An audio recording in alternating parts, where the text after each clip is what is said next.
start with a big story that we are tracking on WION at this hour, where the United States, believe it or not, lost a bid to extend the United Nations imposed arms embargo on Iran at the United Nations Security Council.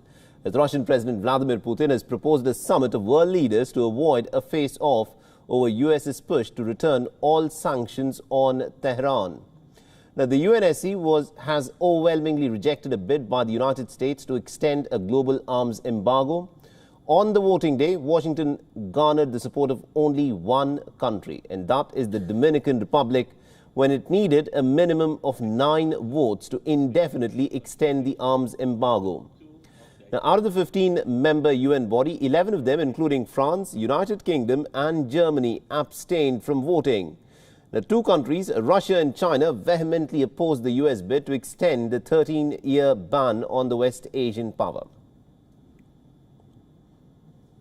In accordance with the special written procedures agreed by Council members, as set out in the letter from the President of the Security Council, dated 27 March 2020, document S/2020/253. The result of the voting is as follows: 2 votes in favor, 2 votes against, 11 as abstentions. The draft resolution has not been adopted, having failed to obtain the required number of votes. Now, according to the 2015 Iranian nuclear deal between Iran and the United States and another 5 countries, the ban is due to expire in the month of October this year. The U.S. Secretary of State Mike Pompeo termed the result as the Security Council's failure to act decisively against threat to international peace. He also hinted at how Washington could now follow through on a threat to trigger a return of all United Nations sanctions on Iran, using a provision known as snapback in the nuclear deal, although the Americans have walked out of this deal. Now, Donald Trump, remember, had abandoned the agreement as soon as he had become the president. Experts predict that the snapback provision is likely to be an extremely murky and a messy battle for the United States. Now, Iran has also hailed the United Nations Security Council vote that rejected a U.S. bid to extend an arms embargo on the Republic. It also claimed that never before had the United States been so isolated on the international stage. The President Hassan Rouhani said that the United States had actually failed to kill off what he called the half-alive 2015 nuclear deal, and that had given Iran relief from sanctions in exchange for the curbs that it had on its nuclear program.